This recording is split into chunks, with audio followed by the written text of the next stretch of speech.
All right. You all ready? Ready. All right. I'd like to call to order the Board of Zoning Appeals meeting for April 20th, 2026. I am Jay Lewis. I'm the acting chair. Hearing the cases today will be Ben Farabee. Ben, raise your hand. Phil Adams. Morris Hannan.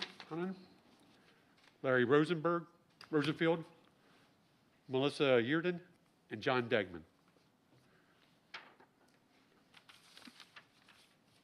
First order of business is going to be the election of officers for 2026.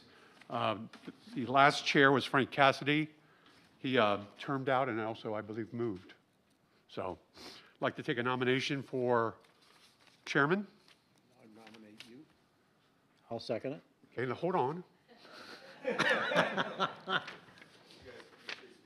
Yeah. All right. So just by show of hands, I know you just met me, but you don't have to. Jay Lewis for 2026 and 2026 only, chairman. How about for life? Yeah. All right. Thank you.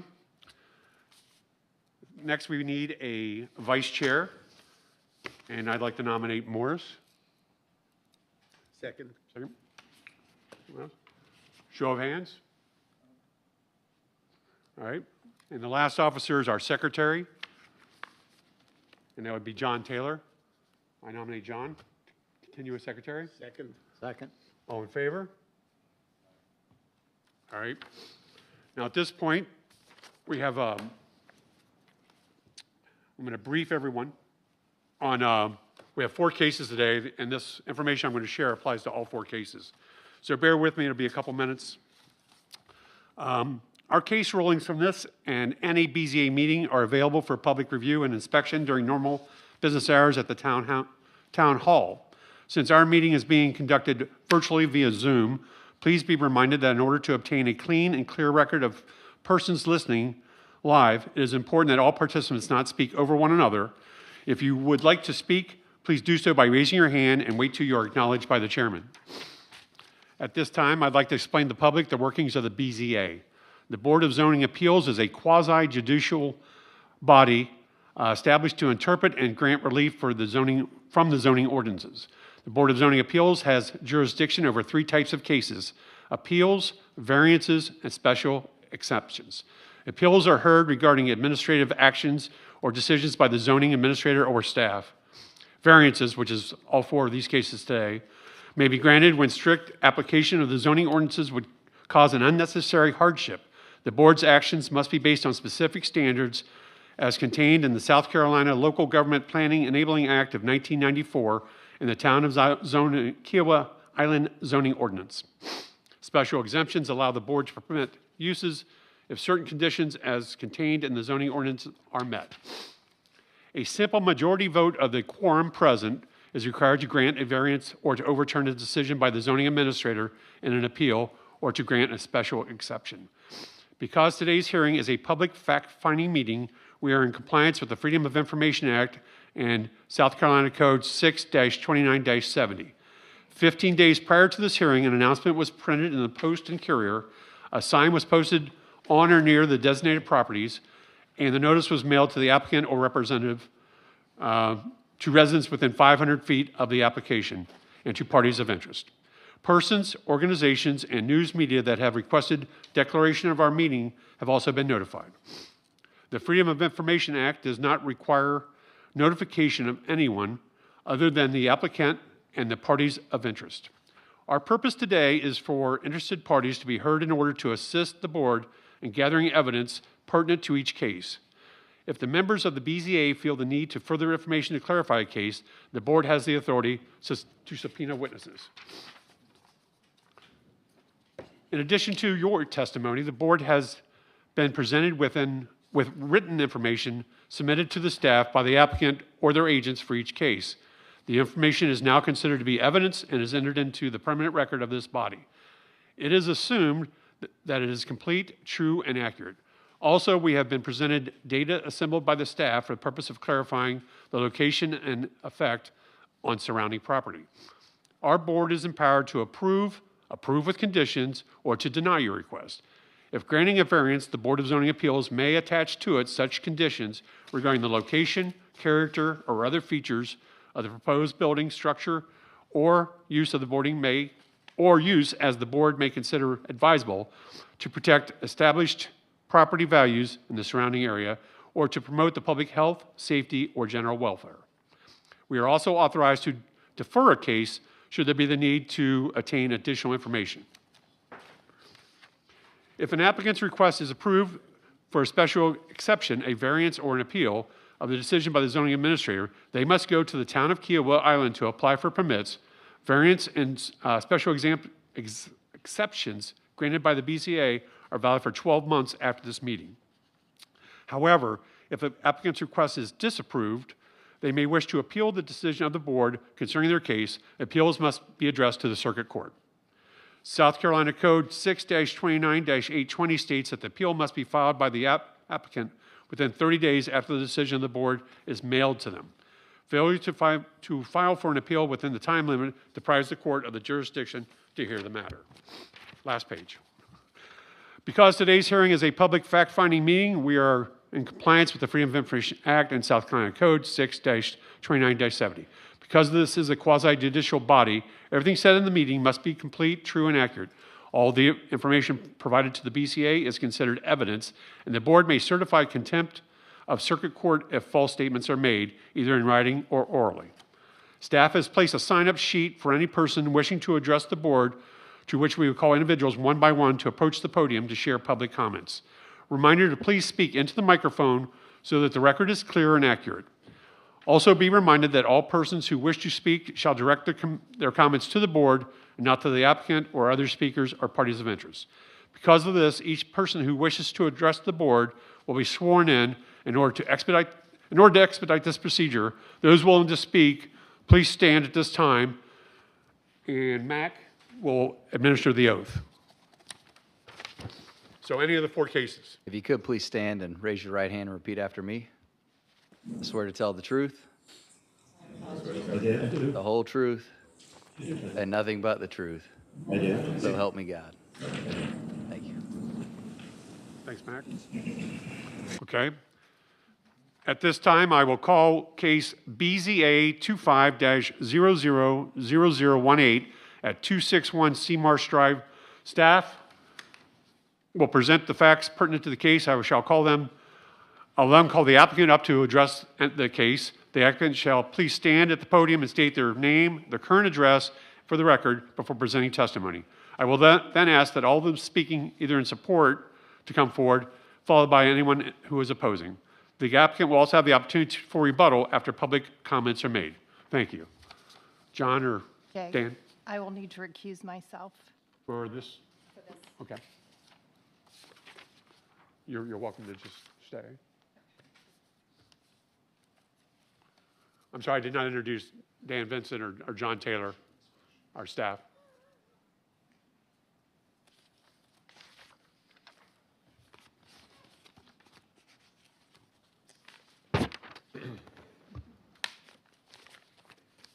Thank you, Mr. Chair.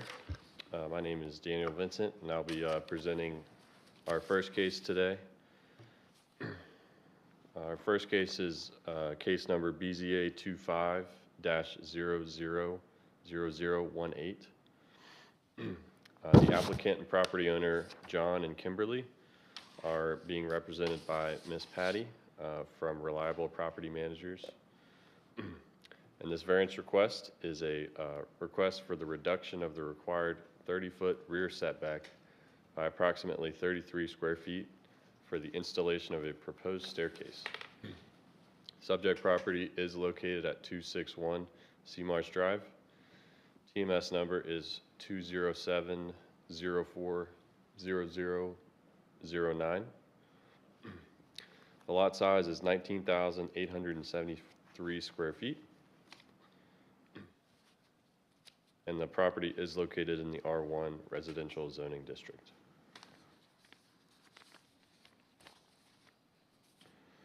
Town of Kiawah Island's land use planning and zoning ordinance allows a maximum lot coverage of 33% for the subject property.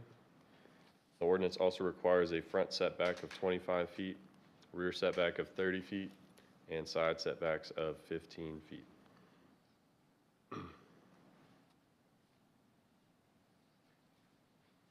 Here's a GIS aerial view of the subject property.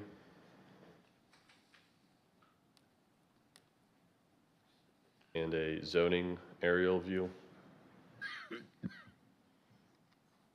The surrounding properties within the vicinity of 261 Seamarsh Drive are also located in the R1 zoning district. And the golf course is located at the rear. Subject property is subject to review by the Kiawah Island Architectural Review Board.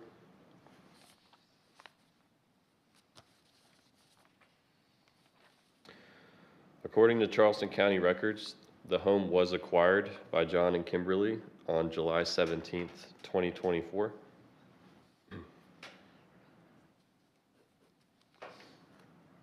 The existing home, the subject property is currently developed with a single-family residence. The existing home is legally non-conforming in regards to setbacks. Portions of the existing home encroach into the setbacks, including the garage and the existing rear steps. The garage encroaches approximately 22 square feet into the side setback, and the rear steps encroach approximately 4 square feet into the rear setback. The current lot coverage is 34.1%, and the primary lot coverage is 32.1%. And the allowable increase towards the lot coverage is 2%, which includes raised planters and a pervious area in the front.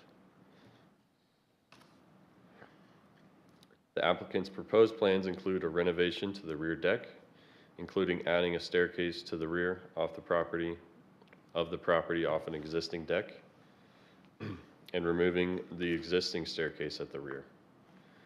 The proposed staircase extends approximately 6 feet 6 inches into the rear setback, and the staircase sits approximately 23 feet 6 inches from the rear property line. The total encroachment of the new staircase into the 30-foot rear setback is approximately 33 square feet. The proposed plans add approximately 72 square feet, or 0.4% towards the lot coverage amount. The proposed total lot coverage is 34.4%. The applicant has applied to the Kiawah Island Architectural Review Board, the KIARB, and the KIARB has granted approval of the proposed addition with the following conditions.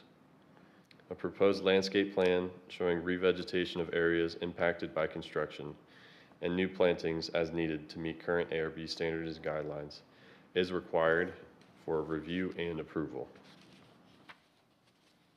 And please be reminded that an as-built survey will be required for the final inspection at the conclusion of construction.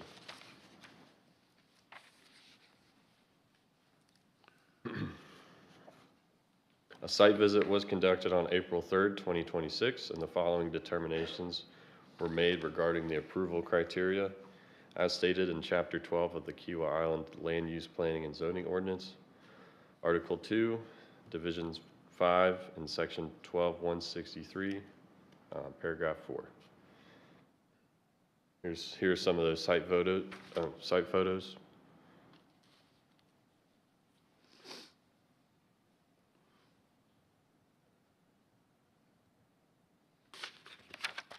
Here's the subject property located in the rear.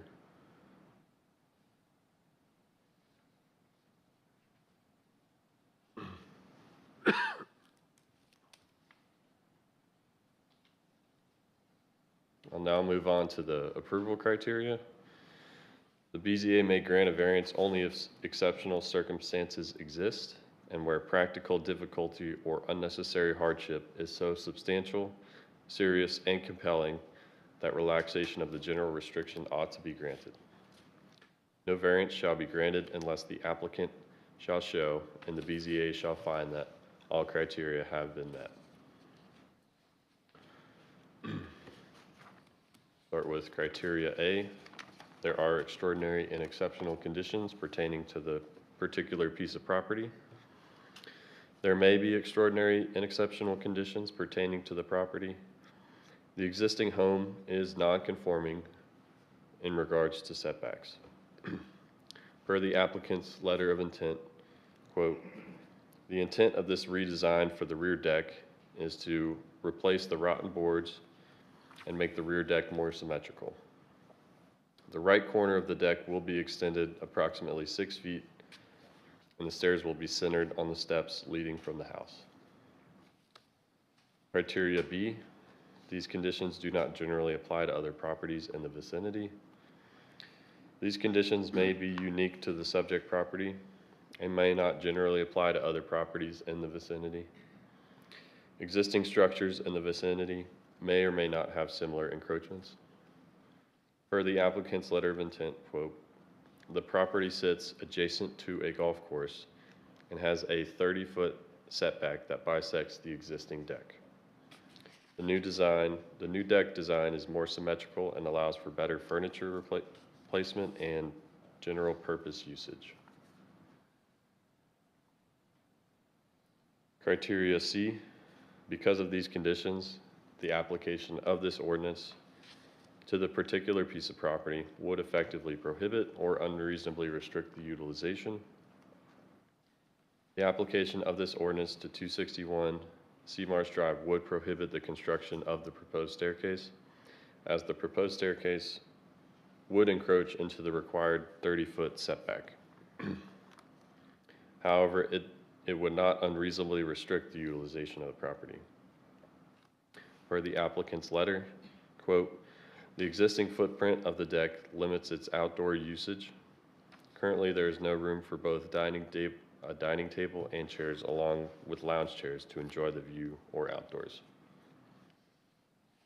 Criteria D, the authorization of a variance will not substantially detriment the adjacent property or the public good, and the character of the zoning district will not be harmed by the granting of this variance. The authorization of this variance may not be of substantial detriment to the adjacent properties or the public good. Per the applicant's letter, quote, it is not visible from adjoining side properties, and the new deck design will enhance the view from the rear. Criteria E, the BZA shall not grant a variance, the effect of which would be to allow the establishment of a use not otherwise permitted in a zoning district, to extend physically a non-conforming use of land, or to change the zoning district boundaries as shown on the official zoning map. Granting of this variance would not allow the establishment of a use not otherwise permitted in this zoning district, extend physically a non-conforming use of land, or change the zoning district boundaries. Per the applicant's letter, quote, the deck extension will not allow the establishment of a use not otherwise permitted. Criteria F, the fact that the property may be utilized more profitably should a variance be granted may not be considered grounds for a variance. Now, the BZA may not consider profitability when considering this variance request. And per the applicant's letter, quote, there will not be any profit made from the granting of this variance. Criteria G, the need for this variance shall not be the result of the applicant's own actions. The need for the variance may not be the result of the applicant's own actions. The home is non-conforming regarding setbacks. The home was acquired in 2024 with these pre-existing conditions. And per the applicant's letter, quote, there are existing deck boards, joists, and steps that are rotten, and pose a hazard to the owner and occupants. The new design will eliminate the hazards and address the limitations of wildlife access. Criteria H, granting the variance will not be contrary to the public or neighborhood interest, nor will not adversely affect other properties in the vicinity, nor interfere with the harmony, spirit, intent, and purposes of these regulations. The variance, if granted, may not be contrary to the public or neighborhood interest, nor adversely affect other properties in the vicinity.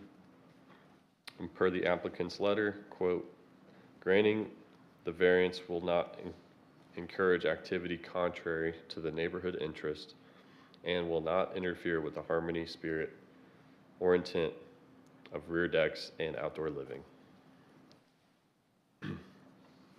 And criteria I, granting of this variance does not substantially conflict with the comprehensive plan or the purposes of this ordinance. Granting of the variance may not substantially conflict with the comprehensive plan or the purposes of this ordinance. Per the applicant's letter, quote, granting of the variance will not conflict with the comprehensive plan. Our belief is that granting the variance would better enhance the views of the golf course, the view from the golf course and adjacent properties.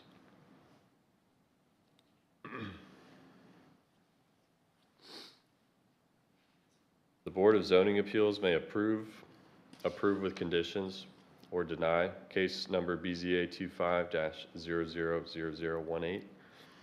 And again, this is a variance for the reduction of the required 30-foot rear setback by approximately 33 square feet for the installation of a proposed staircase, which is located at 261 Seamarsh Drive, Kiowa Island, South Carolina. Based on the BZA's finding of facts, unless additional information is deemed necessary to make an informed decision.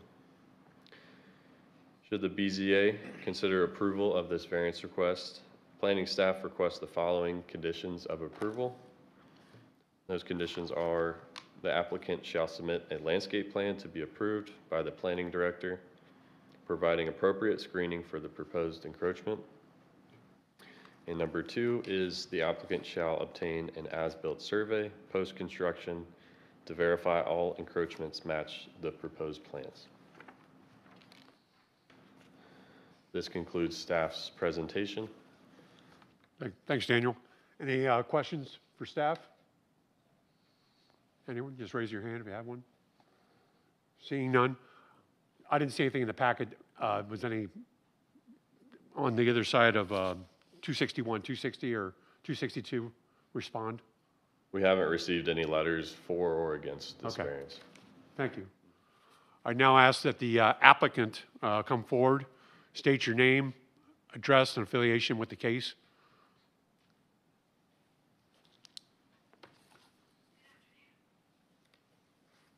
My name is Patty Tuggle. I work for Reliable Property Managers, and we've been contracted to do the work if approved. And Okay. Do you have anything you want to add to staff's report? no, we've worked. Okay. Any questions for the applicant? The second, Speak into your mic. I'm sorry. Better, yeah. The second criterion is that the conditions don't generally apply to other property in the vicinity, and the applicant's response to that, at least the portion of the response quoted in the staff report, is that the property sits adjacent to a golf course. The setback bisects the existing deck. The new deck is more symmetrical and allows for better furniture placement and so forth. I'm just curious, how does that response really address the criterion that the conditions don't apply to other properties? And maybe it's a question for staff, I'm not sure, but it was your response, so. And I guess what we're asking is that, I mean, I guess it would, the 30-foot setback would always apply really to any of the houses on the golf course on the back. And we're just asking for just consideration in making the overall project more appealing to the view from the golf course and from that common area. So we're not sure if the conditions would apply to other properties in the. I don't know. I don't know what the setbacks are in the neighboring, how far the neighboring properties are. Ben? Did you design this change? It was a combination of the engineering company and our office is working with the homeowner on what they wanted. Can you tell me what other designs you looked at to try to keep this within the setbacks? We went off really of their plan, the existing plans, and looking at the way it was, or the way it's currently built is, cattywampus is the word that comes to mind. And we just wanted to make it more symmetrical. We had looked at just some others around in the area for lower decks. It's only, about 24 inches off the ground, and we used the current or the existing footprint. But from what I'm hearing, you didn't sit down and start off with saying, okay, how can we keep this in compliance? We'll try to draw it. You draw one out and you say, oh, we didn't like that. That don't work because. I'm not hearing any of that you looked at any other looks. We went through several renovations and several evolutions of it, along with the engineering and trying to work with the new screen porch that's being built or to the left side as well, and just to keep things symmetrical and clean. But those two items aren't out of compliance. No, they're not. So It was- with the elongated steps that you have going down to the ground, Mm-hmm. it seems to me if you just push that back and stayed within the 30-foot setback, you lose a little bit on the porch, but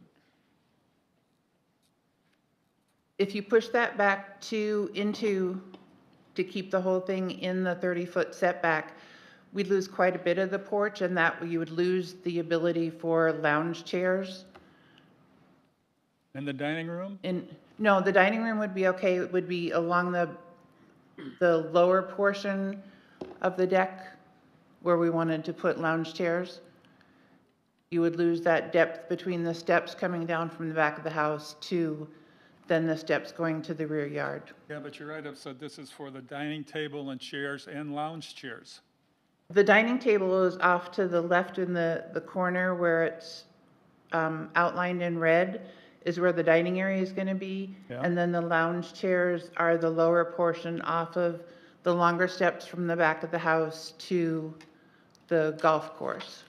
And that if we pulled the steps into that area, you wouldn't have room for lounge chairs. So you're saying that all the space between the wooden deck to be screened and the raised porch is all lounge chairs? In the Can you put up the picture?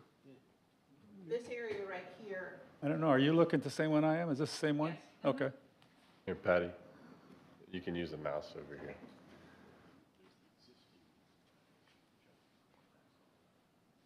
Okay. Maybe this one. Thanks.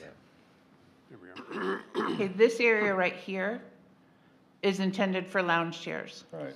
And if we pull those steps back into the setback, there would not be the depth needed for lounge chairs and being able to move around them. This area up here is going to be a screen porch, and this will be the traffic path to the rear deck, and then this will be a raised dining area that will have steps down to here as well. Well, what's that double line there by the house?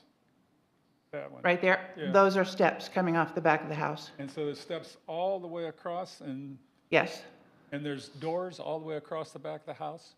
yes. There's across that back. Mhm.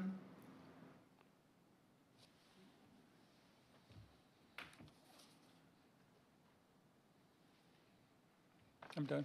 Is that, okay? Any other questions for the applicant? Just one. Yeah. Are there currently lounge chairs on the deck? There's, yes. There's sufficient space for lounge chairs now. Yes, So one of the possibilities would have simply been to replace the rotted wood. right. Thank you. Okay. Any additional, other questions? Okay, thank you. Now invite anyone in the audience that wants to speak in support. Come forward. Anyone opposed? Seeing none, do we have any follow-up questions for staff? Anyone? Yeah, I guess I'd repeat the question that I asked earlier. Daniel, can you? And it's how these sort of conditions may or may not be unique to this property. And I didn't really see anything in the quoted portion of the response that seemed to address that, but maybe I wasn't reading it as carefully as you were. And you were referring to criteria B, Yeah. conditions do not generally apply. Staff said that, existing structures in the vicinity may have those similar encroachments. Based on that encroachment, it didn't seem to be, it seemed to be,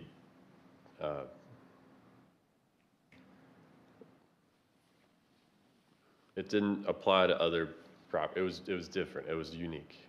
And that's kind of what staff figured out, but from Patty's response, it was a little bit, it touched a lot of the criteria, but it wasn't very specific to that. Thanks. Yeah. That criteria B. That solve it? Help you? Okay, great. At this time, we'll close the public discussion of this case and open it up for the commissioners. Comments? Anything to discuss? I Yeah, I would- basically I would know just- it yeah, I would goes against my nature, but I don't see this as a major intrusion into any space. I think the aesthetics want doing something like this. It will make it more symmetrical. It will actually look better from the golf course angle, I believe. Not realizing how much screening may or may not be there. It's academic, and it does add a little more functionality to the deck. So I really, going against my nature, think that we should approve this one. We welcome your change. That I, we refer it all the time. Not so fast. Yeah, I don't see this quite as clearly. I think that the responses provided for item A, B, and C are not compelling to give a variance for this. I see no effort to try to claw back the overvariance that they did have from before, and I think that they can be done within the setbacks, or at least minimize it more within the setbacks, and I see no effort here to try to do that in keeping within the setbacks, so. Okay. I mean, it seems to me it would be sort of burdensome to ask them to not only not go further than they are, but to push things that have existed for a long time back into the setbacks that are there. And so the incremental change doesn't seem to be as dramatic as it would be to push everything back into the existing setbacks. Okay. Sure, John? I agree with the comment. It seems like a de minimis intrusion on the setback requirement. And in fact, visually, I think it might be a more appealing face of the rear of the house from the golf course. So I would favor granting the variance. Okay. Well, at this time, I will entertain a motion either to approve with conditions, or deny. So, anyone? I move that we approve it subject to the conditions outlined by staff. Second. Second? Okay. Take a roll call then. John, Yes. you recused. Melissa? All right. Larry? Yes. Ben? No, Yes? Yes. And I vote yes. So it is approved 5-1 with the following conditions. The applicant shall submit a landscape plan for approval by the planning director, providing appropriate screening for the proposed encroachment. And point 2 is the applicant shall contain an as-built survey post-construction to verify all encroachments and match the proposed plans. It is approved, confirming staff's 9 criteria, and it doesn't seem to be a significant intrusion into the setback. So, thank you. This time, we'll move on to the next case, which is BZA 26-00001 at 60 Surf Song Road. Daniel, you'll be presenting for staff as well, again? Yes, sir. Okay. Yep. You have it.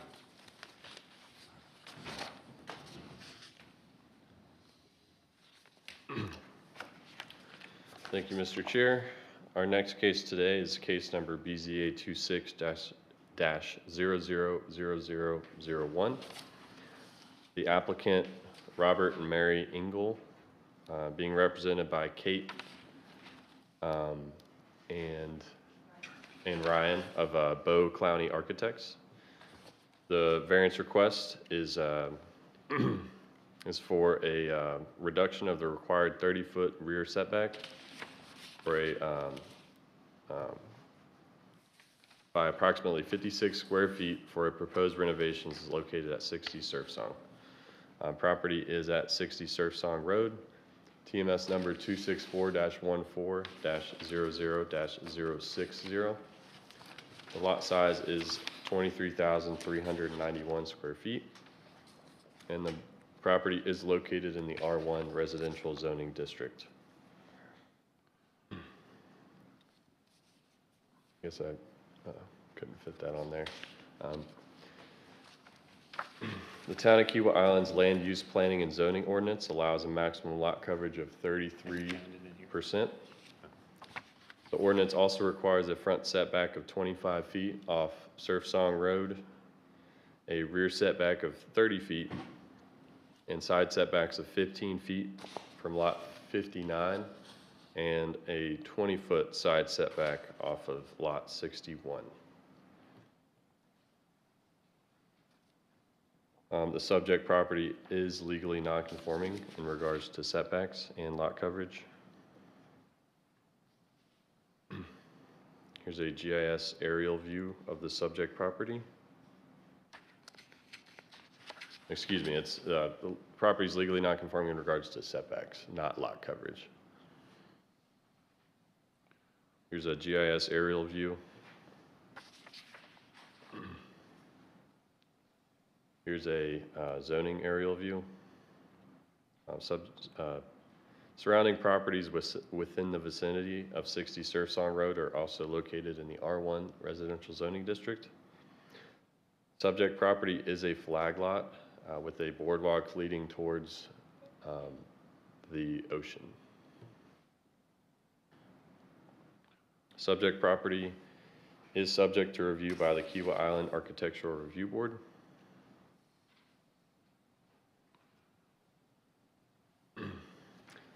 The applicant has provided letters of support from neighbors, including the two direct adjacent neighbors at 59 Surf Song and 61 Surf Song, along with other neighbors at 54 Surf Song, 65 Surf Song, and 71 Forest Day Court.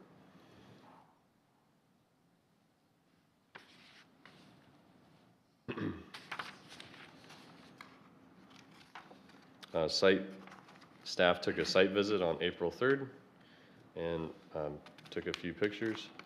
Here are a few pictures from staff's site visit. The front subject property.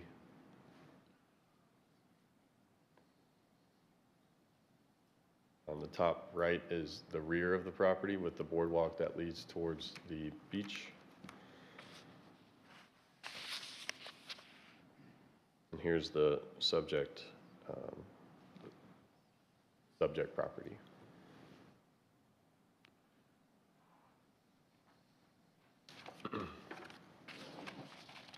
According to Charleston County records, the home was acquired by Robert and Mary Engel on May 11th, 2018. The home was built in 1982, according to Charleston County records. The subject property is currently developed with a single-family residence. The existing home is legally non-conforming in regards to setbacks. The non-conforming areas encroaching into the rear setback are approximately 306 square feet, which include portions of the rear deck, the rear steps, and a portion of the home. That's the area shaded in pink on the diagram? Yes, yes, sir. The current lot coverage is 27.3%. The applicant's proposed plans include renovations of the existing home, including adding a guest home, which is connected to the principal structure, repositioning the driveway, as well as expanding the deck and covered porch areas in the rear of the property. The proposed encroachment is approximately 18 feet, 3 inches from the property line, and the proposed area of encroachments do not extend farther than those existing encroachments. The total square footage of additional encroachment into the required 30-foot rear setback is approximately 56 square feet. The proposed total lot coverage is 30.5%.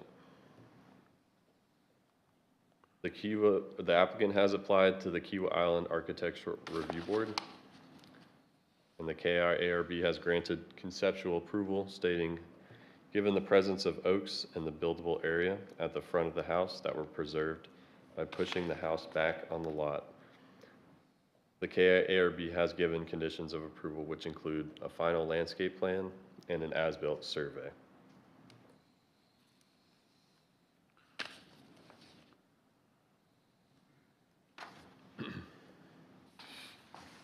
We'll move on to the variance approval criteria. And to reiterate, no variance shall be granted unless the applicant shall show and the BZA shall find that all these criteria have been met. Criteria A, there are extraordinary and exceptional conditions pertaining to the particular piece of property. There may be extraordinary and exceptional conditions pertaining to the property. The primary structure was built in 1982, predating the current setback standards. The home's angled orientation and its rearward placement necessary for preserving the live oaks at the front create a unique building footprint. Per the applicant's letter of intent, quote, the house was constructed prior to setback requirements set forth in the Kiawah Island Property Setback Appendix.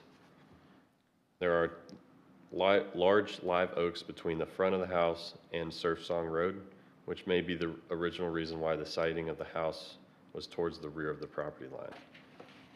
The existing house has an angled orientation compared to the property line. Criteria B, these conditions do not generally apply to other properties in the vicinity. These conditions may be unique to the subject property and may not generally apply to other properties in the vicinity. While neighboring lots may also contain large oaks, the combination of this home's pre-ordinance construction date and its specific angled orientation distinguish it from more recently constructed homes. Per the applicant's letter, quote, these conditions do not generally apply to other properties in the vicinity. Other properties in the vicinity are newer houses that have been constructed recently. They are also generally oriented parallel to the property lines and built under current zoning regulations. Criteria C, because of these conditions, the application of this ordinance to the particular piece of property would effectively prohibit or unreasonably restrict the utilization of the property. The application of this ordinance to 60 Surf Song Road would prohibit the construction of the proposed renovations at the rear as the proposed renovations would encroach into that required 30-foot rear yard setback. However, it does not unreasonably restrict the utilization of the property. Per the applicant's letter of intent, quote, the application of the ordinance would prohibit any alterations of the existing house in the area of encroachment due to the angled nature of the existing house. It would also unreasonably restrict the use of the public ocean view side of the home and access to the ground level and private pathway. Criteria D, the authorization of this variance would not be of substantial detriment to the adjacent properties or to the public good. and the character of the zoning district will not be harmed by the granting of this variance. The authorization of this variance may not be of substantial detriment to the adjacent properties or the public good. The extension is located at the rear of the property, and it currently is heavily screened by existing vegetation. The KI-ARB has also required additional vegetation post-construction for additional screening. Per the applicant's letter, quote, "The proposed alterations to the porch and open decks on the existing house mostly occur within the current setback regulations, except for the small 56 square feet area outlined in this request as shown on the proposed site diagram in blue. The current non-conforming area is 306 square feet. The new total area of encroachment would be 362 square feet. The alterations resolve some awkward design elements of the original design and provide a more regularized use of the space and design aesthetic, adding to the neighborhood compatibility and aligning with recent improvements made to adjacent properties. The requested variance is also located completely to the rear of the house, which is not visible from the street. The extension area will not change the visual impact to neighboring properties since it's a minimal change to an already existing condition. Criteria E. The BZA shall not grant a variance, the effect of which would be to allow the establishment of a use not otherwise permitted in a zoning district, extend a physically non-conforming use of land, or change the zoning district boundaries shown on the official zoning map. Granting of this variance would not allow the establishment of a use not otherwise permitted in this zoning district, extend physically a non-conforming use of land, or change the zoning district boundaries. Per the applicant's letter of intent, quote, "The existing residential use is being maintained, and this variance request does not change the zoning district boundaries shown on the official zoning map." Criteria F. The fact that the property may be utilized more profitably should a variance be granted may not be considered grounds for a variance. The BZA may not consider profitability when considering this variance request. Per the applicant's letter, quote, "The requested variance is not being sought for an increase in profitability. The extension for the existing non-conforming setback area resolves an awkward configuration and access point to increase usability of the deck areas and access to the ground from the uppermost level." Criteria G. The need for the variance shall not be the result of the applicant's own actions. The need for the variance may not be the result of the applicant's own actions, as the non-conforming siting of the house was established when it was built in 1982. The current owners inherited these conditions upon purchasing the property in 2018. Per the applicant's letter, quote, "The current owners purchased the existing home in 2018 and the house was built in 1982. Criteria H. Granting of this variance will not be contrary to the public or neighborhood interest, nor will not adversely affect other properties in the vicinity, nor interfere with the harmony, spirit, intent, and purposes of these regulations. The variance, if granted, may not be contrary to the public or neighborhood interest, nor adversely affect other properties in the vicinity. Per the applicant's letter, quote, "The Kiwa Islands ARB has reviewed this application and has provided feedback, which we've addressed in this application, and is otherwise in support of the proposed plans. The other item discussed in item D above also support the minimal effect that granting of this variance will not have on other properties in the vicinity, while updating the existing home to extend its usability versus replacing it with a new structure. Criteria I, granting of the variance does not substantially conflict with the comprehensive plan or the purposes of this article. Granting of this variance may not substantially conflict with the comprehensive plan or the purposes of this ordinance. And per the applicant's letter, quote, this variance request will not change the use or zoning designation of the existing property. The BZA may approve with conditions, or deny case number BZA 26-000001. Again, this is a variance request for the reduction of the required 30-foot rear setback by approximately 56 square feet for proposed renovations located at 60 Surf Song Road.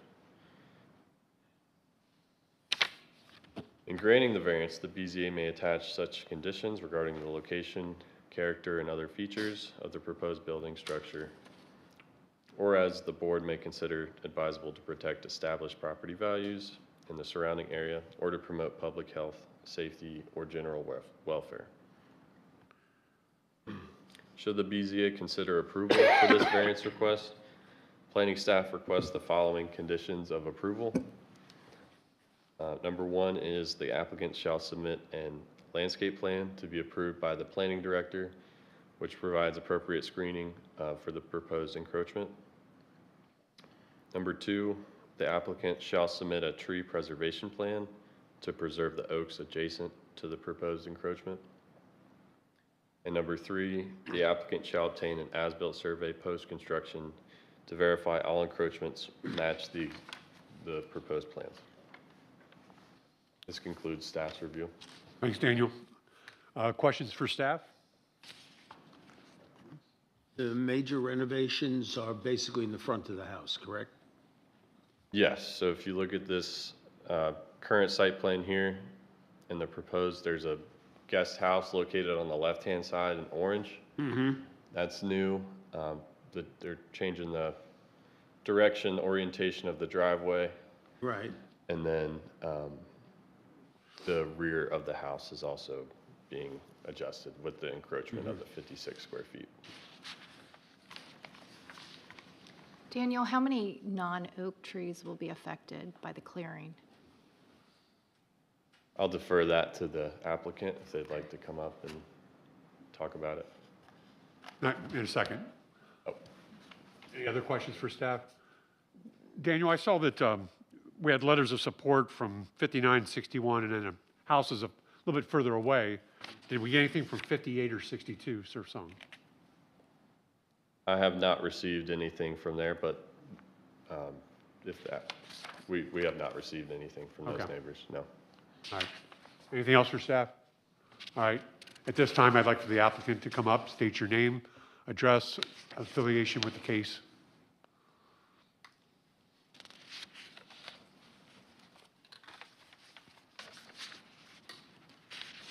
Good afternoon. I'm Kate Campbell with Bow County Architects. This is Ryan Smith from our office as well. We have not received any. I know that our clients, just to answer your question, have reached out to all the adjacent neighbors and had not heard back from either of those specific people, but did have meetings and conversations with the ones that they received letters of authorization. I think it's a 500-foot diameter that gets sent out, so they don't know a lot of the other people outside of that. But they did work really hard to kind of get support from the adjacent neighbors. So as Daniel mentioned, I mean, he really covered a lot of the request criteria, but generally the renovations that we're proposing to this project are the driveway, the current driveway. How do I get back to that? Oh, there we go. So currently, our clients are only the second owner of this property. The person that sold it to them was the builder or his family. And he was an engineer, and this thing is built like a tank. So our clients bought it and really wanted to keep it. They loved the configuration of it. It is what I would call a reverse floor plan. So all of the living space is on that uppermost level.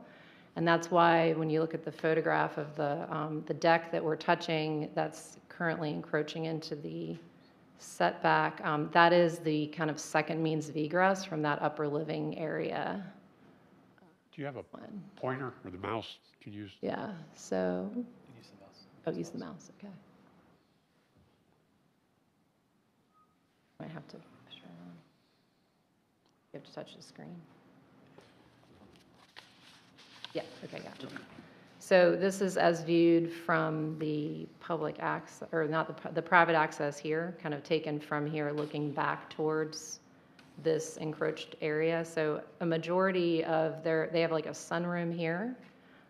This is all this upper level deck and the stairs that take you down to, all the way down to the ground floor. These steps only go up to the first floor. So if you're on this upper level, other than the interior stairs, these stairs are the only means of egress to get back down to grade from that uppermost living floor.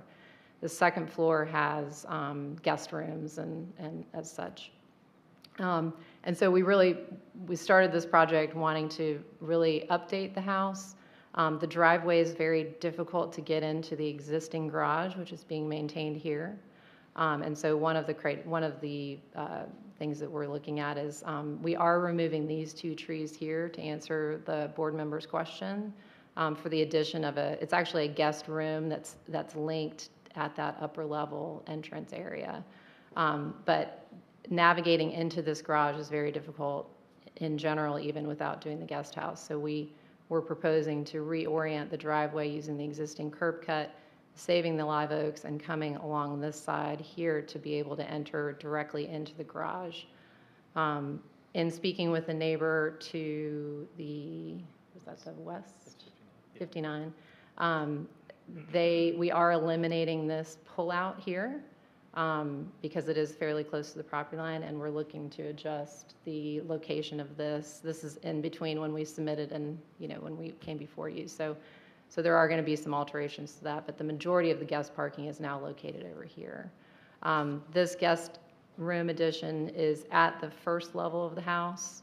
So we reoriented the driveway to come in straight, and then we have stairs that now bring you up. It's also a very highly elevated house. It was built in 1982, but they definitely had the message that they needed to be as elevated as possible. So it's actually elevated more substantially than a new house would need to be elevated, but we're kind of working with that existing condition. And so we've redone the front entrance to have a more direct staircase that comes up to a front porch, and then that connects the guest room and then the first floor, and then you go on up to the uppermost floor, and we're adding a porch here on the uppermost floor. And that radius there that you can kind of see in the blow up here, that is the current radius and corner of the uppermost deck here in the picture.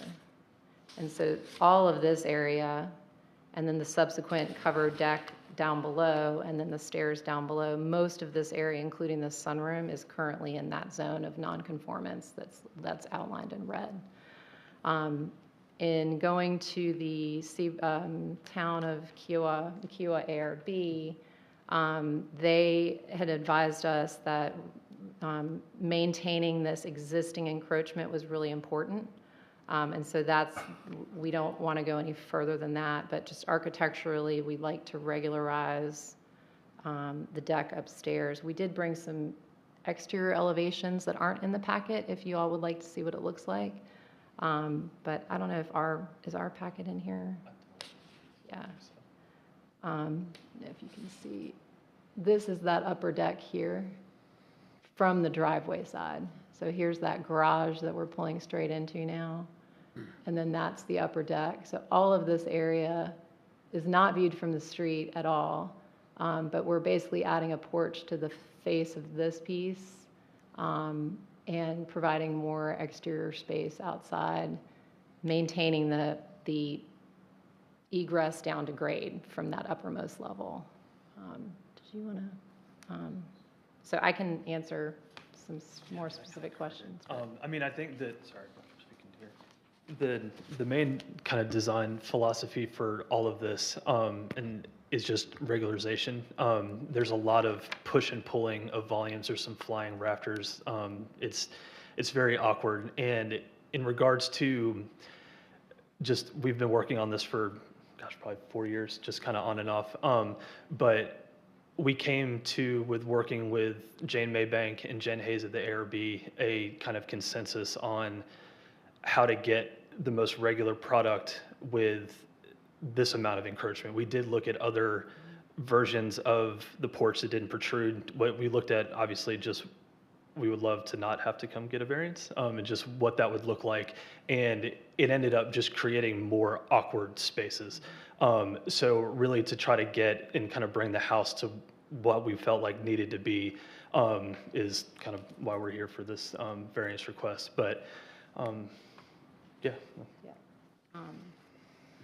And just as part of the presentation, in terms of the criteria that Daniel touched on with the extraordinary and exceptional conditions, I think this area is all non-conforming, and considering that and here's the view from the street, so that all of the work is like completely to the rear of this, but this is a flipped floor plan, and so all of the other exceptional conditions apply. This one is a non-conforming location, and it has this reverse floor plan aspect of it that any alterations made to that area where the stairs currently occur would require some sort of variance, because all of this exists in that non-conforming wedge of between the 30-foot and the 18 and a half.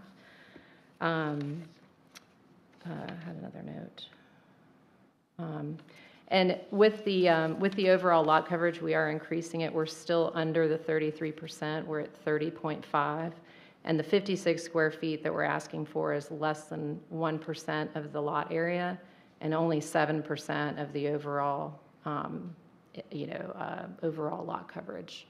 So it's a very minimal amount to help regularize and keep the house and really not, they didn't want to tear it down and build a new house. They wanted to kind of work within what they had. We've got this driveway here that we can't do a stair on this side. So we're really trying to keep that stair right where it is and work around it while giving them some conforming porch space and then provide that access back down to grade. So happy to answer any questions that the board might have. Thank you. Questions for the applicant? This side? Yes. Did you happen to bring any artist renditions of what the back will look like, the rear of the house will We look do. like? We printed out the architectural elevations. We just weren't sure if we could show it because it wasn't in the packet, but if the board allows it, we can show you what it looks like. I'd like to see that, Yeah. please. And existing and And- proposed, yeah. Yes, sir. I'd like to find out if the renovation is just on the upper level or is it down to the ground? It's on the upper level, but because it's a reverse floor plan, it does come down to the ground. But everything's Does it conforming. come complete down to the ground or with stanchions? It comes complete down to the ground, yeah. But we can show you what it looks like.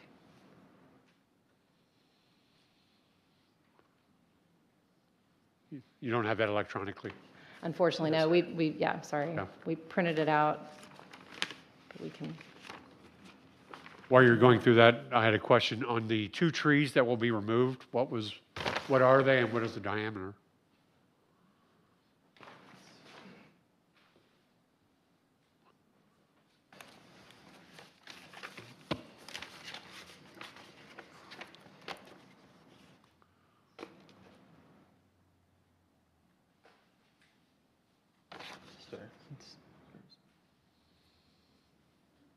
So the trees, so in regards to They were on the the front. the overall project or this particular request? This particular request, they were on the front.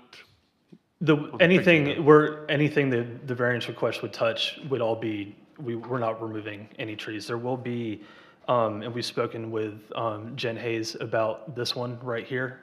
This would need to be pruned, that main leader, a little bit, but everything else in regards to how it touches the ground with these piers, these trees are all very much intended to be saved.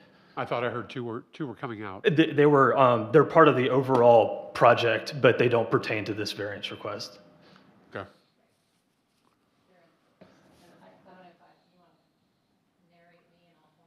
Yeah. This is the existing house. unfortunately, we're being recorded and Oh. streamed, so I need for you to speak into the microphone, sorry. please. Y'all can see. This is the existing elevation, true architectural elevation, which is always difficult to see because you're never floating in the air, but of this elevation. And so this is that radius up top. And then the house itself has this gable volume, and only a portion of it is enclosed. And so it's easier to see from the side elevation. So when you look at it from the beach side, there's this odd kind of exposed rafter completion of the gable roof. So we're gonna fix that and enclose it, and then add a porch on the porch facing side, which if you go back to this elevation. So we're filling in this gap. This is like this open space of the gable right here. And so we're making the roof solid and adding some windows up here and just really kind of like fixing the elevation and putting this porch here. So the area of variance is right in here. So we have piers that come all the way to the ground that support that new porch. If that answers your question. Yes, sir. There's a stability issue here. I noticed that you've got the crossbars on the porches seem to hold the structure upright. So is there a stability issue? Are you talking about the X bracing on the underside? Yeah, what I'm seeing here in this picture here. No, you're not. Okay. That you can see the Yeah, cross so, members. yeah, so the this, bars there. this cross bracing, this was really the construction method of the early 80s, that any wood kind of vertical column, an engineer would require that horizontal bracing. In this version, we're removing all of that and shoring up what needs to be shored up. So this was done from the beginning. It wasn't anything that was done in a reactive nature to a storm or something like that. Okay. Modern like with projects we work on, we usually do a pinned connection that eliminates the need for those cross bracing. When you use, this is a timber pile house, and so timber piles are apt to sway. So those X braces are in the 80s were, these cable that was then bolted and through bolted in, and it prevented those timber frame houses from doing this. So it stabilized them. But that would all get restructured and updated as part of this. Yeah. Okay. Any other questions for the applicant?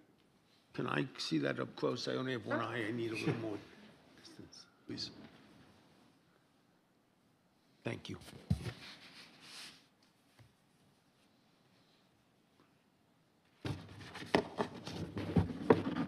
Any other questions?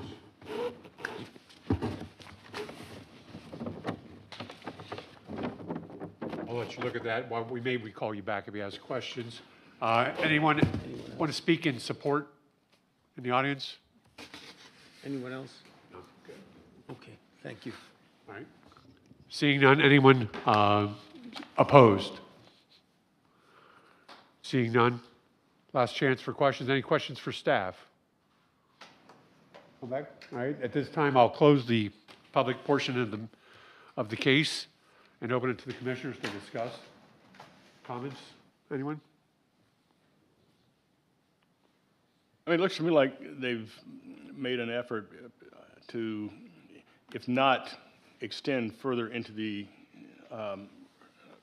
past the setback, at least to keep it within the line established by the original encroachment and not extend further than that. Okay. Well, that was a curious part of it when I read in your write-up, it said that specifically that the ARB would not allow you to encroach, which is something we don't ever hear from the ARB. But nevertheless, I was curious, and you explained that. It may have to do with that tree. May have been, but. We closed it, so. A statement, Comment. wasn't a question. Appreciate it. Comment. Any other comments? Gratuitous John? It's my first meeting, but I'd just like to compliment the staff for the work it did. I think the analysis is sound, the recommendations obviously worded so that they're not technically recommendations, I guess. They're convincing to me, and I'd favor it. So, anyone else? Okay, at this time, we'll entertain a motion to approve with conditions, or deny. I'll move it. With conditions. The three conditions that were stated, Yes. okay? Do I have a second? Second. Have a second? Okay. Roll call. And Yes. John? Yes. Yes. Yeah. Yes. Morris? Yes. Yes. And I say yes, so it's approved 7-0 with the conditions as listed. The applicant shall submit a landscaping plan to be approved by the planning director, providing appropriate screening for the proposed encroachment. Number 2, the applicant must submit a tree preservation plan to preserve the oaks adjacent to the proposed encroachment. And 3, the applicant shall obtain an as-built survey post-construction to verify all encroachments that they match the proposed plans. So, thank you. All right. Everyone good, or anyone need a break? Good. Okay, we'll move on to the third case today. Case BZA 26-000002, 1008 Thrasher Court. Who from staff would be Daniel?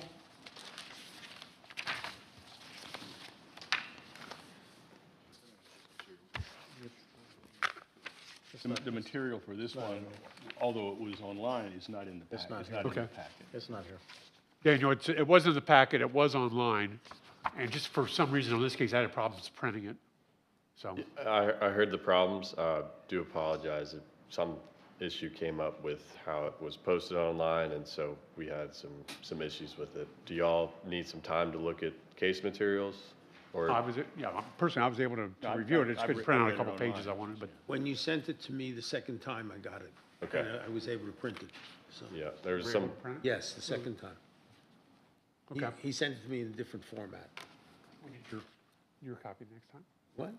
I was happy that I got through it. It's unbelievable with me and a computer. I didn't even need my grandkids to do it. All right. Yeah, if that happens in the future, next time, just email me and I'll try to send you a different copy. Appreciate that's it. Printable. Thanks, Daniel. Please proceed. All right, our third case today is case number BZA 26-000002. The property owner, James Meters, represented by Mr. Kenneth Dukes, is requesting a variance for the reduction of the required 7-foot side yard setback by approximately 140 square feet for proposed renovations located at 1008 Thrasher Court, Kiawah Island, South Carolina, and that TMS number is 207-06-00042. Subject property is approximately 5,268 square feet. And according to Charleston County records, the existing home on the site was constructed in 1976. The property was acquired by James Meters in 1994. The subject property is located in the R20 Residential Zoning Overlay District. The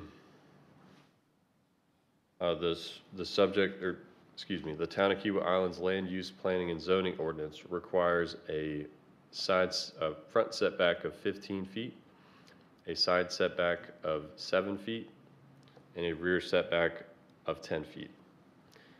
The maximum allowable lot coverage of the property is 50%. The lot is currently legally non-conforming regarding setbacks. Here's an aerial view of the subject property. Here's a zoning map aerial view of the subject property.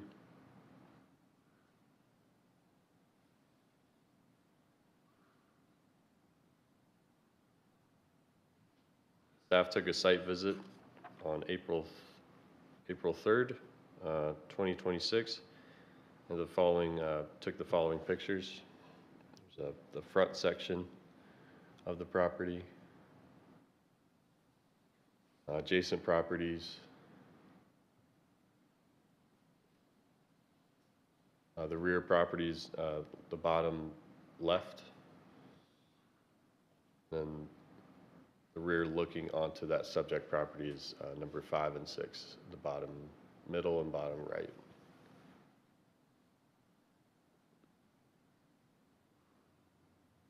Here's the subject property. That would be on the right hand, upper right hand of the home if you're looking at it from the front.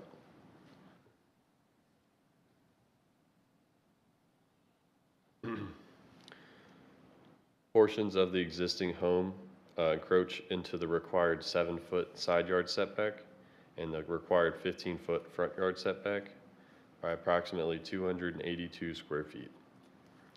The maximum encroachment of the existing home is approximately 6.9 feet into the required 7-foot side yard setback. The existing lot coverage is approximately 41.6%. The applicant's proposed plans include, in addition to the existing structure located on the south side, the size of the new addition encroaching into the side setback is approximately 140 square feet. At its furthest point of encroachment, the proposed structure encroaches approximately 6.9 feet into the required 7-foot side yard setback. The applicant's plans also include replacing the existing stair landing located in the front yard. The applicant will replace the boardwalk with a pervious surface, resulting in an offset in primary lot coverage.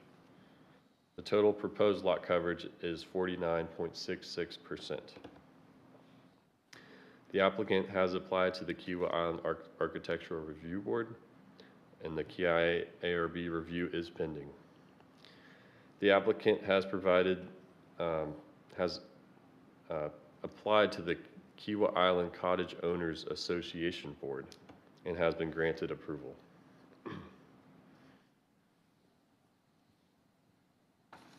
Here's one rendering of the rear of the home.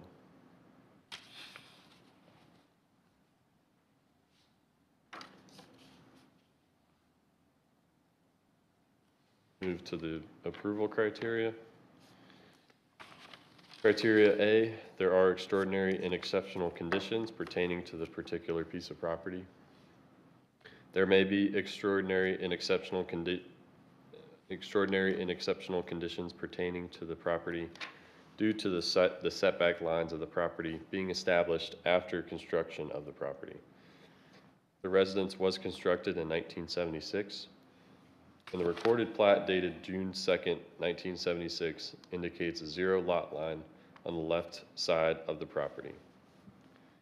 Under current regulations, the Kiawah Island Property Setback Appendix requires that 7-foot side setbacks on both sides.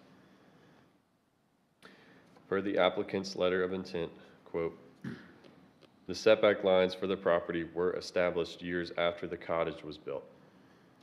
Since the property has 0 lot line with the adjacent property, the existing setback line shows the house to be invading the right side 7-foot setback area for approximately 30 feet.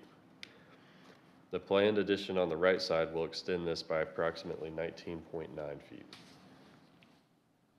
Criteria B, these conditions do not generally apply to other properties in the vicinity. These conditions may be unique to the subject property and may not generally apply to other properties in the vicinity.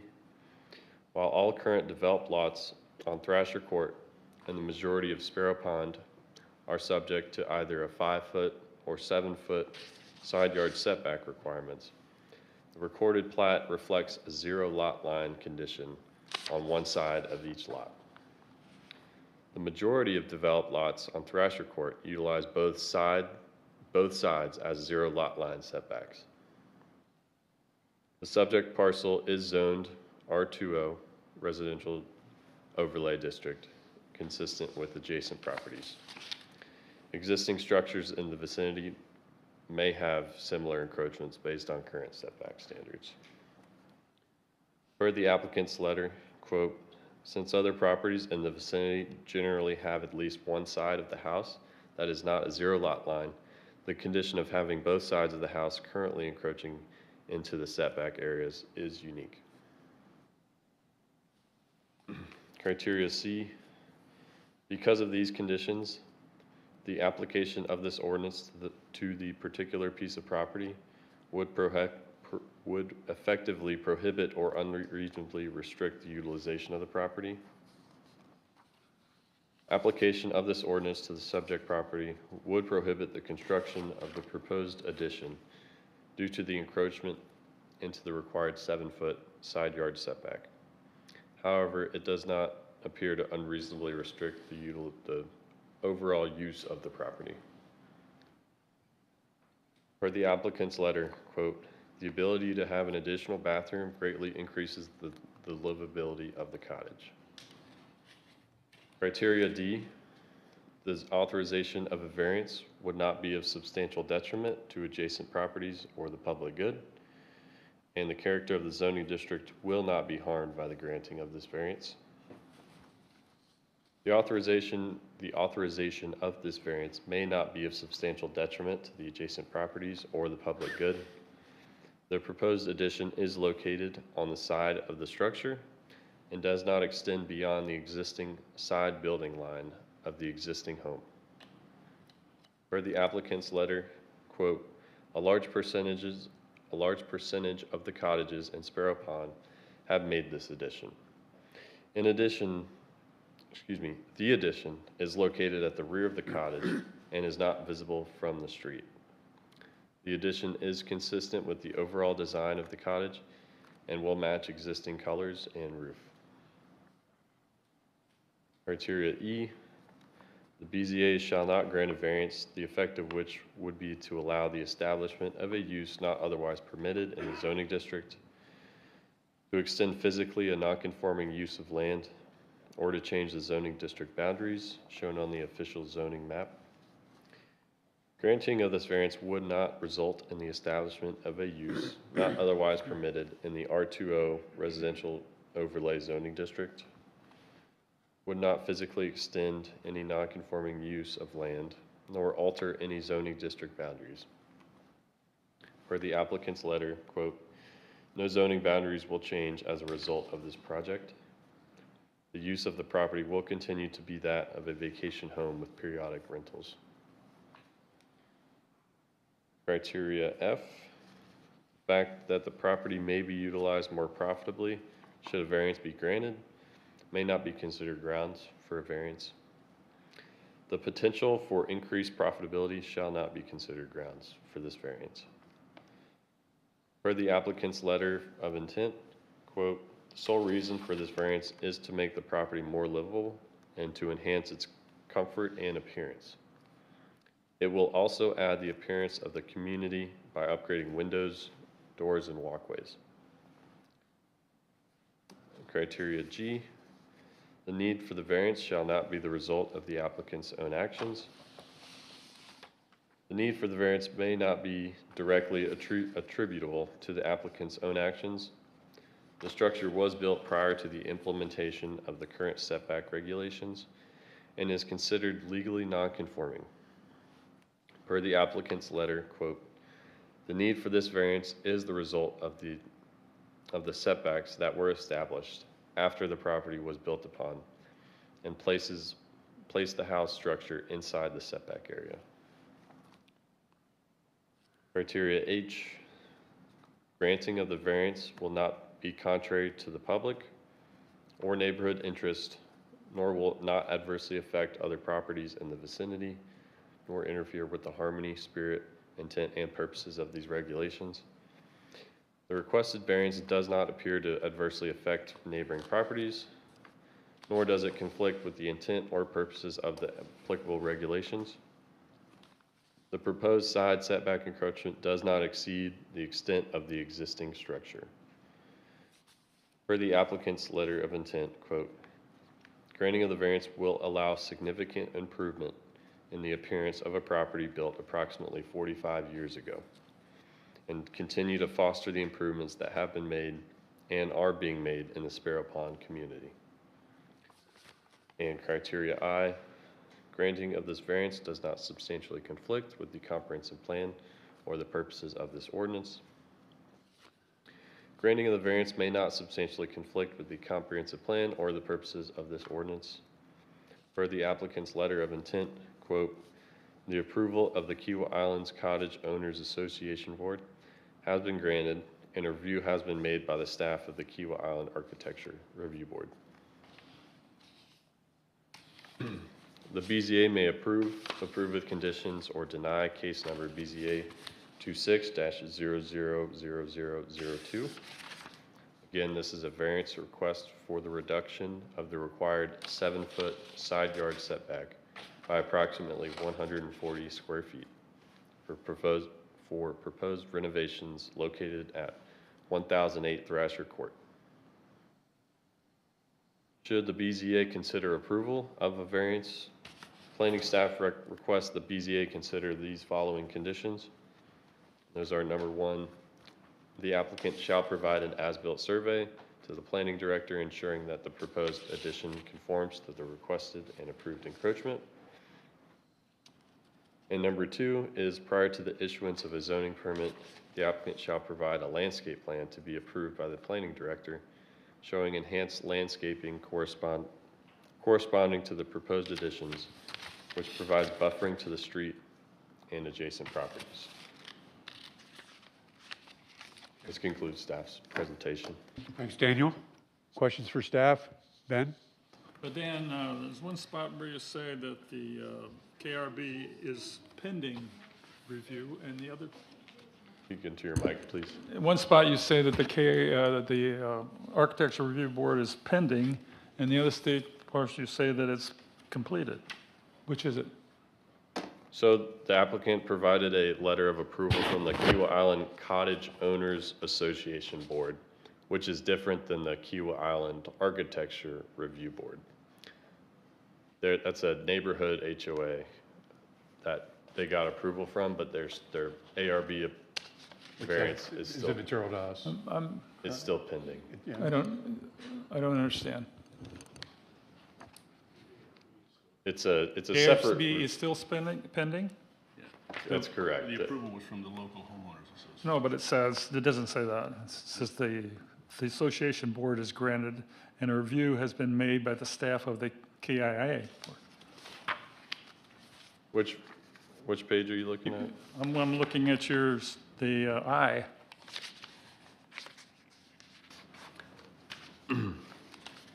You say that it's that the review has been made, and then in the staff review, page 1, you say the applicant applied and the review is pending. I'm just asking, which is it? The applicant said the review has been made by the staff. I believe he was trying to say they have looked at it, but they haven't made an official yes or no. I can defer to him to come back up and talk more about his review process with the ARB. So you're saying the ARB has not approved this yet? They have not approved or denied it. It's pending. That's correct. Can I ask why we're reviewing it if they haven't?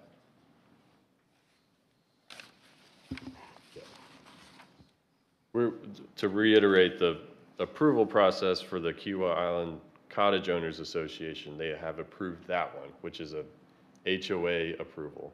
And then the Kiawah Island ARB approval, which is what we look at normally, their review is still pending. They have not made an official response. Well, why are we reviewing if they haven't? I'll defer to Mr. Dukes for that one. I think John. Just to know that the Architectural Review Board's process is independent of the town's review. So even if they had rendered a decision on this particular application, that would have no bearing on our decision to review an application. Yeah, okay, I still don't understand why we say two different things on the write-up. No, I think in criteria I, which is listed, the The first statement that's quoted from the applicant's letter of intent, the approval of the Key Island Cottage Association Board, that particular entity has weighed in on a review application, which is separate and apart from the actual Key Island Architectural Review Board, whose application is still pending, to my understanding, review. So you're saying I is incorrect? No, I is correct. There's an approval that's been granted by the Cottage Association and a review pending by the ARB, the Key Island Architectural Review Board. So the Architectural Review Board has reviewed it? They reviewed it, but they have not provided it. So an application has been submitted to the Architectural Review Board, but there's been no rendered decision on that application. John, just a point of view, my entire time on the board, the ARB has never refused one case that's come here. They have always approved every case we've seen. Well, typically, by the time it gets, it's necessary. It's not necessary for us. It's not necessary. I was going to just clarify, by the time it typically has gotten to the town, and if the ARB has weighed in on a particular application, that means they probably have advanced to a stage comfortable enough to submit to the town. Right. Yes. Okay. Great. Any other questions Yeah, for staff? yeah. Do we have an overhead that shows the location of the adjacent cottage on the side of the, of the proposed addition? Yep, so that's the area where they'll be building in. If you look at the picture on the right-hand side, the wall, that's an open deck, but the wall separating it, that's the other person's property. So is the next door cottage is right up to the 0 lot line? Yes, they're open deck attached to their cottage. So this is essentially butting up against the next door cottage? Yes. Okay. Any other questions for staff? So Daniel, I don't know if you can answer this, but the mocked-up version, I'm assuming by the applicant, it showed the elimination of the trees. Is that?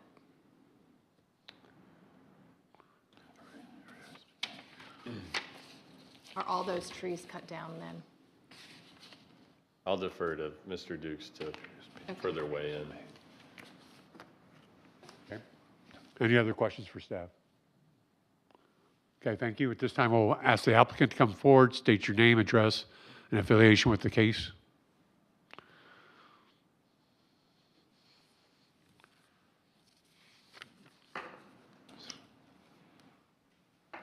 My name is Ken Dukes. I live at 14 Harleston Place in Charleston.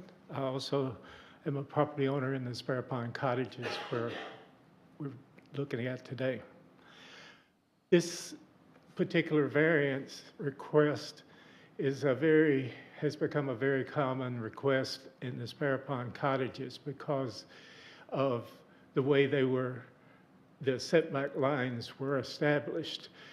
The cottages were built in the mid-70s, and then 20 years later, the setback lines were established for the cottages. And as you can see, it actually placed the house inside the setback on many properties. So in this particular property, 7 feet of the house is actually existing in the current setback area. So if the homeowner here would like to add on to the cottage for another bathroom and a screen porch in the rear, and to do that and keep the house symmetrical or looking right, the addition would also be included in the side setback, 7 feet of it. So essentially, it's just an extension of the existing setback area as you add on to the rear of the house. Okay. Anything to add to the presentation? Are you ready for some questions? I'm ready for questions. Questions for the applicant? Is that similar to what's been done to some of the other condos there? I'm sorry? Is that similar to what's been done to some of the other units there? It's very similar, almost identical. In fact, as a builder, as a contractor, this is my, the 5th time I've had a project where I've added on to the rear of a Sparrow Pond cottage and had a variance requirement on the side as that addition was made. Okay. So are you proposing to push out both sides? Yes. Is that, There'll be a screen porch on the left side, on the part that's extended, and there will be a bedroom, a larger bedroom and a bath on the right side. and so the other side does not need a variance? The other side is not in the setback area, as you can see. Okay. The dotted line, the part of the deck on that side is in the setback area, but the house is not in the setback area on the left side. And the encroachment on the other side is already there. The encroachment on the other side is already there. Yeah. That's already there. Extended. And the trees, will they be cut down? Yes, the owner is avoiding the large oak tree that you see just off of the addition on the right side. And there are 2 smaller palm trees and a larger pine tree that will be removed on the left-hand side. Has the ARB given you approval for that? The RLB will be giving approval, will have to give approval for that. They will be giving you approval, you say? You have received it? No, have not received the approval for the vegetation removal yet. Okay. All right, any other questions for the applicant? Thank you, Mr. Dukes. Anyone else want to speak in favor? Anyone opposed? I'm sorry? I'm sorry, please come forward. Were you sworn in? No. Hey, Mac, can you come? Swear to tell the truth, the whole truth, and nothing but the truth? All right, please come forward to the lectern, state your name and address.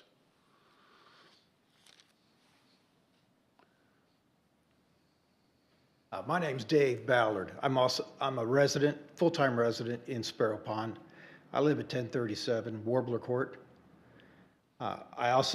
This similar situation exists with my residence, which we're looking to expand in another 1.5 years. So that encroachment, again, parallel to the neighbor's house, part of the house is already in that setback. But this is a standard for every house that's being remodeled, is to just push it out and update it. So very practical. Okay. Okay. Thank you. And what type of landscape plan do you all entail? Back for Mr. Dukes, I think. I'm sorry. Yes. In terms of the trees that are cut down,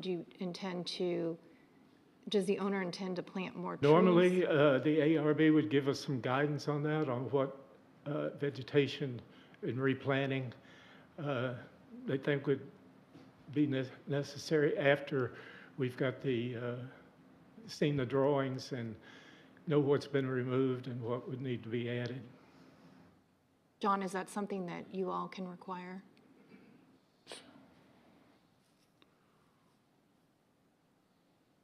The town's landscape tree preservation ordinance is exempted single-family residential.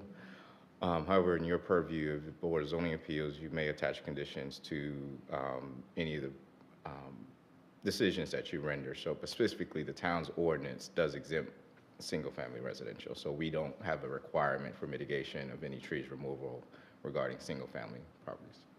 Thank you. Okay. Any other questions? Okay, was anyone opposed? Sorry, I think it's where I was. Okay.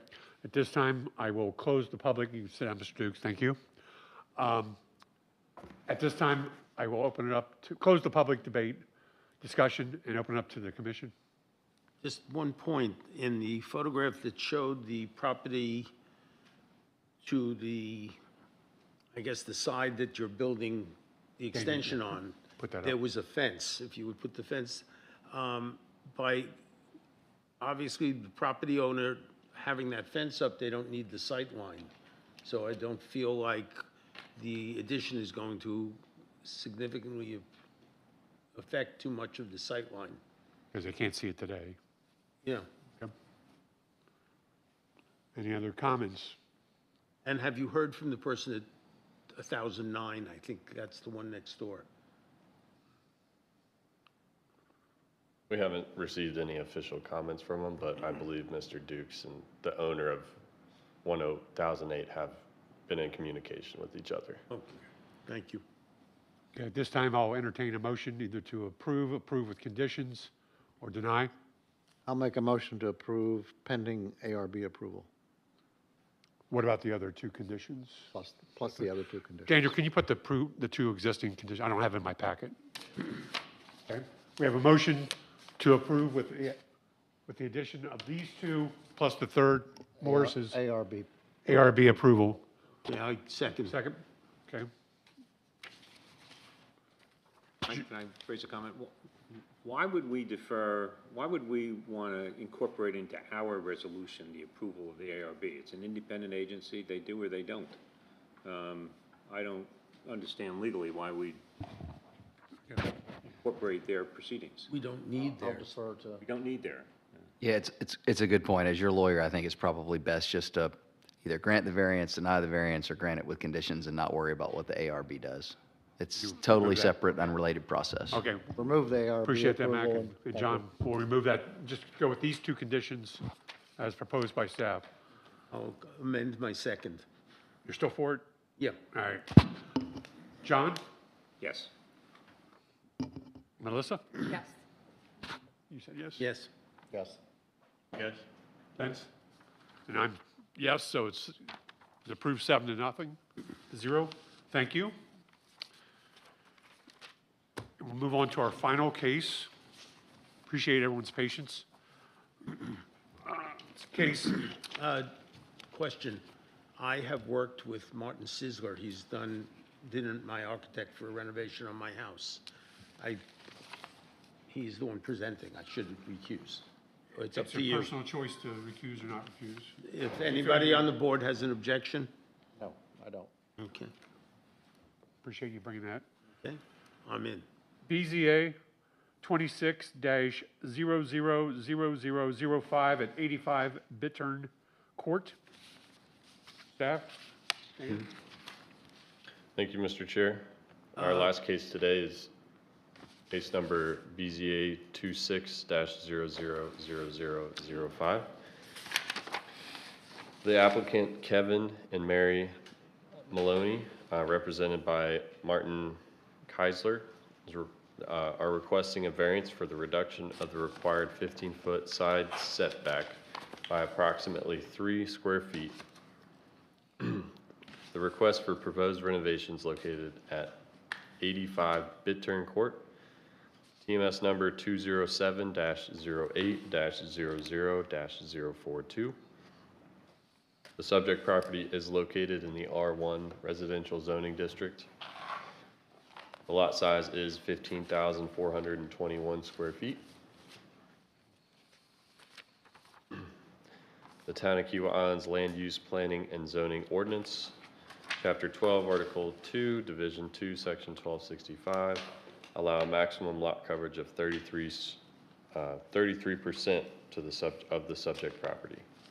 The ordinance requires a front setback of 25 feet, rear setback of 30 feet, and side setbacks of 15 feet.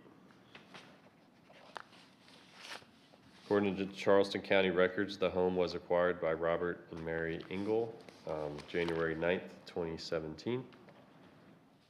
Oh, It's different. yeah, excuse me, we'll erase that part. Home was built in 1988, according to 1988, according to Charleston County records. And the subject property is currently developed with a single-family residence.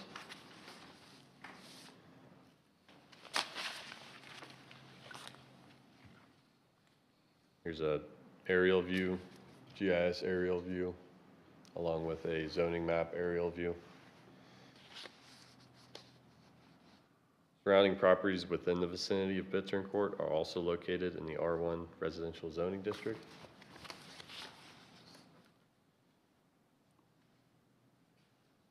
Staff took a site visit on April 3rd, 2026, and here are a few pictures.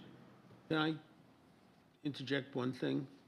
The case here says 84 Bittern Court. And it does also on the website, the town website. Okay, it should be, So before we do anything legally, we ought to correct that. Yeah, I thought it was 85, and I thought it was the corner, it was on the street. yeah, the correct address is 84. Okay, So thank you. correct that for the record. Good catch.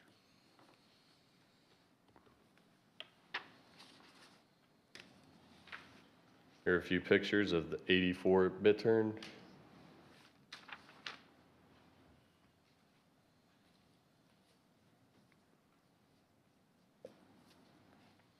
Number one is a picture of the front.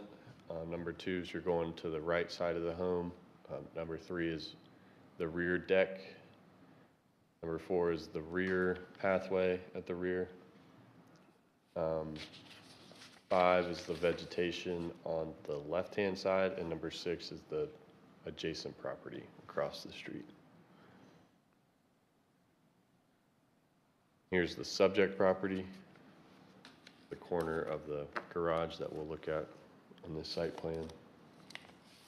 And then 2 trees located close to the proposed encroachment.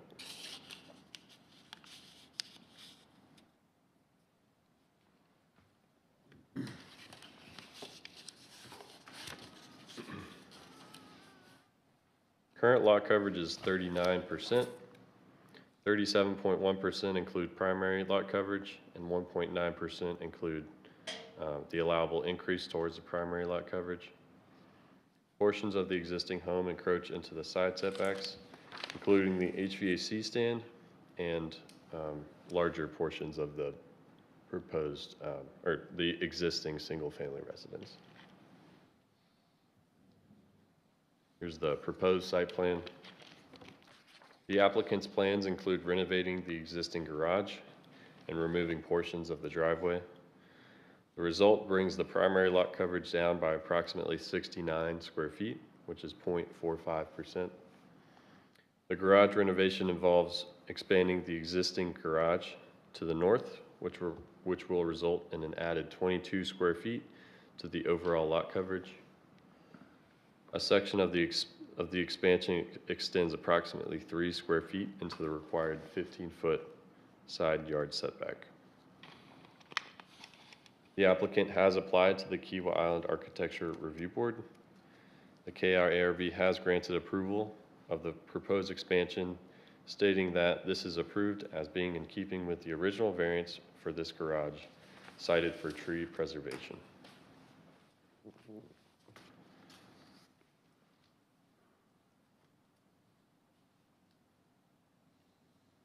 We'll move on to the approval criteria. Just to show you a picture of the site plan, those 2 gray areas located in the red box, those are the 2 additions to the garage. And then the small hatched white and black areas shown above, and also on the right-hand side of the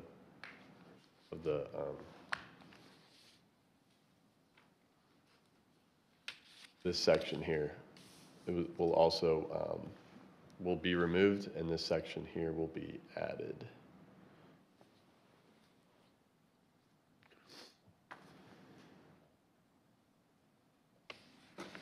Okay, moving to the variance approval criteria. Criteria A, there are extraordinary and exceptional conditions pertaining to the piece of property. There may be extraordinary and exceptional conditions pertaining to the property.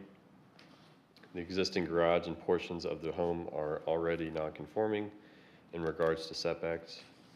The presence of several large specimen trees limit the buildable area and restrict the ability to expand the structure in a conforming direction. Per the applicant's letter of intent, quote, the owners, the owners, and the Kiowa Island ARB believe that there are extraordinary and exceptional conditions on the property due to the location of several large trees on the site, which somewhat have caused the existing house as built to be pinned in on the lot and it currently is along with the garage being oriented and angled on the site as it is currently built, with it ultimately crossing over the side setback lines. Criteria B, these conditions may be unique. These conditions do not generally apply to other properties in the vicinity. These conditions may be unique to the subject property and may not apply to other properties in the vicinity.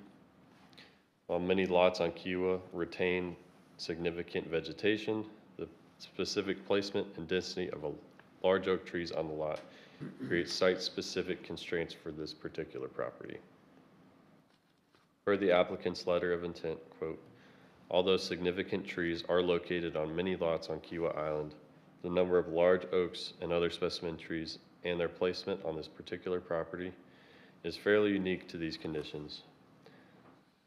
And these conditions do not generally apply to other properties in the immediate vicinity to this particular home. Criteria C, because of these conditions, the application of this ordinance to the particular piece of property would effectively prohibit or unreasonably restrict the utilization of the property.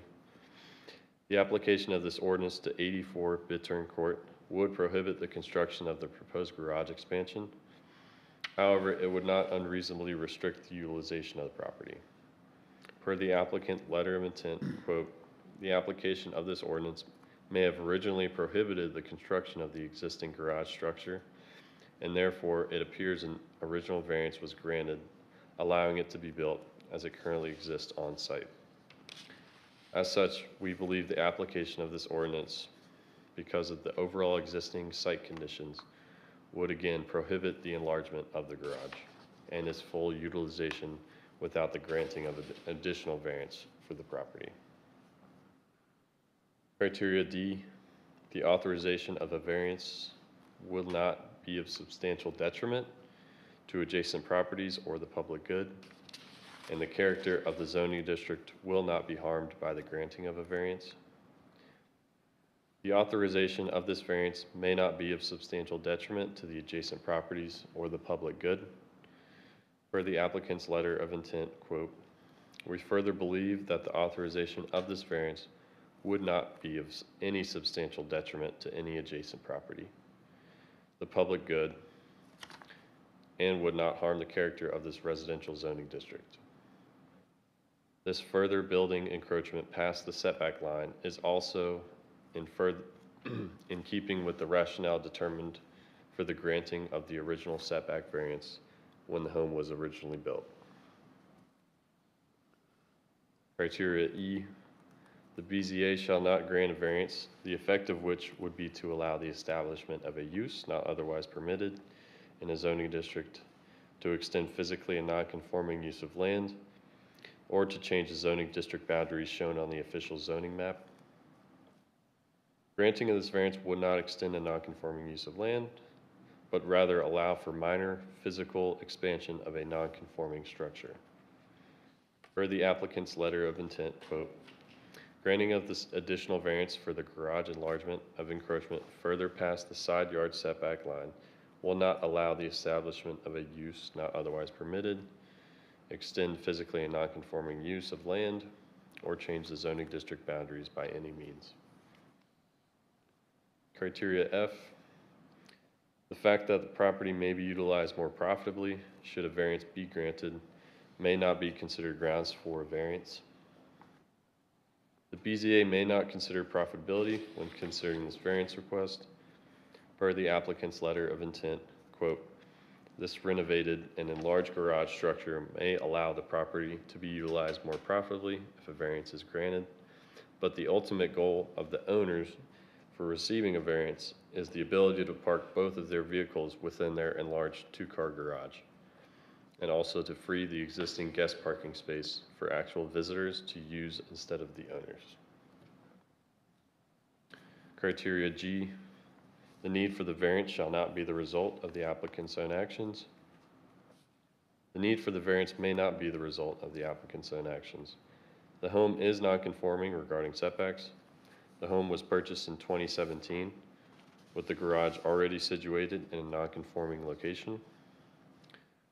Per the applicant's letter of intent, quote, "The request and the need for this variance was not created by the current owner's own actions, as they purchased the home with the existing non-functioning two-car garage structure, allowing for the parking for only one of the owner's vehicles." Criteria H, granting of the variance will not be contrary to the public or neighborhood interests, nor will not adversely affect other properties in the vicinity, nor interfere with the harmony, spirit, intent, and purposes of these regulations. The variance, if granted, may not be contrary to the public or neighborhood interests, nor adversely affect other properties in the vicinity. The variance is consistent with the neighborhood interest as it allows for the preservation of specimen trees. And per the applicant's letter, quote, "The granting of this request variance of the garage enlargement encroaching further past the side yard setback line will not be contrary to the public or neighborhood interest. Further, it will not adversely affect other properties in the vicinity, nor interfere with the harmony, spirit, intent, and purposes of these ordinance regulations, as the existing garage was cited as it was for the original tree preservation on the property." And criteria I, granting of the variance does not substantially conflict with the comprehensive plan or the purposes of this ordinance. Granting of the variance may not substantially conflict with the comp plan or the purposes of the ordinance. And per the applicant's letter, quote, "Finally, granting a setback variance for the property will not substantially conflict with the comprehensive plan or the purposes of this ordinance, as any additional lot coverage added as a result of the addition and encroachment is more than offset by the lot coverage reductions due to modifications proposed for both the existing driveway and the guest parking areas." The BZA may approve with conditions, or deny case number BZA 26-000005. And again, this is a variance for the reduction of the required 15-foot side setback located at 84 Bittern Court, TMS number 207-08-00042. Should the BZA consider approval of this variance request, planning staff requests the following conditions of approval. Number one is the applicant shall submit a landscape plan to be approved by the planning director, providing appropriate screening for the proposed encroachment. And number two is the applicant shall obtain an as-built survey post-construction to verify all encroachments match the proposed plans. This concludes staff's presentation. Great. Questions for staff? Just a housekeeping. If you go back, is the TMS number correctly aligned with 84 from a housekeeping standpoint? I'll double check while we're talking. Okay. Good point. Questions for staff? Seeing none, you can confirm that, Daniel, would be great. Would the applicant like to come forward, state your name, address, and affiliation with the case?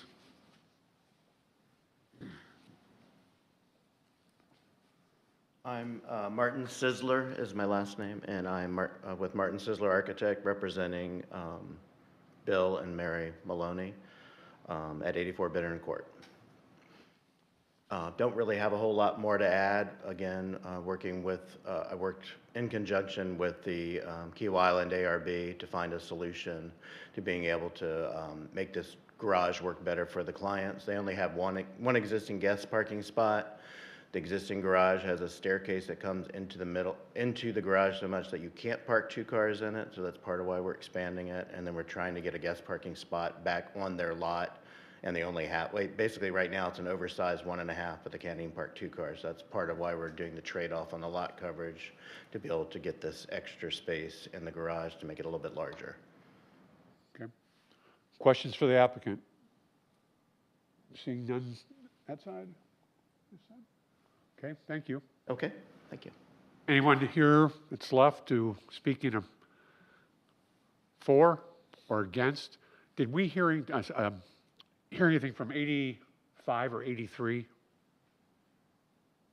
The turn? No, we haven't received any comments or letters for this case. All right, at this time, I'll close the public portion of the debate. Commissioners, anyone have any comments? Anyone like to propose a motion? I'll propose a motion, we approve it as stated with the conditions. Two conditions? stated. Yep. Okay. I'll second it. Second? Take a, John? It's been motion to approve with the two conditions. Yes. Melissa? Yes. Yes. Yes. Morris? Yes. Yes. And 7, so yes, it passes 7-0 with the two conditions as listed. The applicant shall submit a landscaping plan to be approved by the planning director, providing appropriate screening for the proposed encroachment. And number 2, the applicant shall obtain an as-built survey post-construction to verify all encroachments match the proposed plan. So, thank you. This time, no further business. Do we have anything for May coming? Right now, we have 4 cases for May, so we will have a May 18th meeting. I'll email you all shortly to establish a quorum for that. Okay. Next month, we will also be reviewing the rules of procedure. So I'll send a copy to everyone before the meeting, so you can. That's something we're going to put in the meeting? In the Yes, agenda? that'll be an agenda item during the meeting. So we'll review the rules and then. Is this make an any annual thing we do, recommendations. or? Okay. Yeah. Feel free to space them out. So, just, I would just say, put that toward the end of the people, yeah, of the agenda. All right, at this point, we are adjourned.